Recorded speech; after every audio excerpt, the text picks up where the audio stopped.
Selamat siang, dengan senang hati pengunjung pertama Pak Brigjen Kumu dan pengunjung kedua Bebas Hormati serta pembimbing saya Pak Abdul Lutfi Somad. Terima kasih atas kehadirannya pada sesi seminar proposal hari ini. Saya Zikra Malika Rabinsam akan memaparkan proposal penelitian saya terkait dengan analisis pengambilan depresi, self control, dan determinan demografi terhadap overidentitas pengguna layanan BNPL. BNPL tersendiri atau BNPL merupakan layanan selayaknya kartu kredit, di mana layanan ini menawarkan opsi penundaan pembayaran untuk pembelian barang. Namun perbedaannya terletak pada syarat pembuatan dan registrasi yang lebih mudah, dan biasanya layanan ini terintegrasi dengan e-commerce. Nah, Shopee Paylater, GoPaylater lainnya. Pengguna layanan BNPL di Indonesia inilah yang akan dijadikan objek dalam penelitian ini.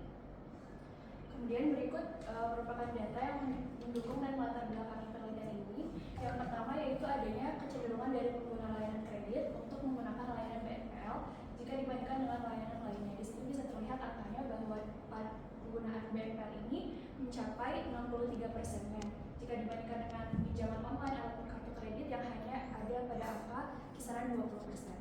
Kemudian selain itu, BNPL ini memiliki tren positif dalam penggunaannya, di mana pada awal kemunculannya pada tahun 2019, penggunaannya telah bertambah menjadi 17 kali lipat pada data terakhir di tahun 2023. Kemudian selain itu, Indonesia sendiri merupakan negara dengan pengguna layanan paylater tertinggi di Asia Tenggara jika dibandingkan dengan negara lainnya yang berada pada posisi urutan kedua itu hampir lebih dari 2 kalinya. Kemudian tadi sebelumnya kita telah membahas adopsi dari layanan BNPL ini yang tinggi, tapi layanan BNPL ini tentunya memiliki resiko gagal bayar yang bisa merugikan perusahaan dan juga bisa menimbulkan permasalahan finansial pada individu. Nah, di sini kredit tidak lancar ini layanan BNPL ini masih berada dalam batas aman dan menunjukkan peningkatan yang baik daripada tahun sebelumnya di tahun 2023. Tapi perlu diingat bahwa NPL ini menunjukkan tren kegagalan pembayaran dalam level makro dan tidak bisa sepenuhnya digunakan untuk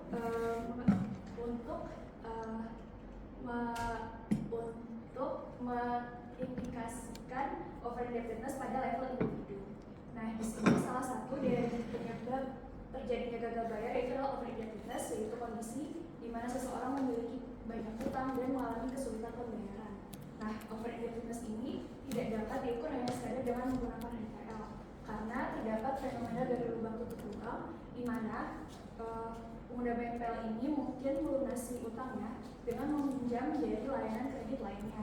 Hal ini didukung dengan data Satgas Pasti yang dibentuk OJK bahwa pada periode Agustus sampai dengan September ini ditemukan bahwa terdapat 400 entitas jasa pelunasan utang legal yang mendukung fenomena gali lubang tutup lubang.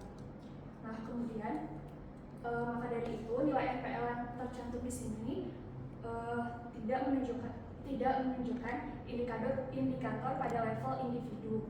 Nah, hal ini memungkinkan nilai NPL ini bernilai rendah karena adanya fenomena gali lubang tutup lubang, tetapi kondisi individu ini mungkin buruk berdasarkan fenomena tersebut karena individu mungkin mengalami kesulitan finansial yang dipengaruhi oleh berbagai faktor. Salah satunya di sini Leonardo dan Telkom menyatakan bahwa financial literacy menjadi salah satu indikator penentu kondisi overindebtedness. Nah, tingkat financial literacy di Indonesia terkait layanan fintech, di mana BNPL ini termasuk di dalamnya, sangat rendah, yaitu ada di angka 10,90% jika dibandingkan dengan layanan di sektor keuangan lainnya. Maka dari itu, penelitian ini bertujuan untuk meneliti bagaimana tingkat financial literacy, tetapi dalam konteks debt literacy secara khusus, mengingat layanan BNPL ini merupakan layanan yang berbasis utang. Kemudian, layanan BNPL ini berkaitan erat dengan self control karena di dalamnya kebutuhan dari pengguna bersifat konsumtif dan biasanya pengguna melakukan impulsif buying. Hal ini didukung dengan data bahwa 42% pengguna BNPL melakukan transaksi dengan layanan ini karena terdapat promo yang menarik.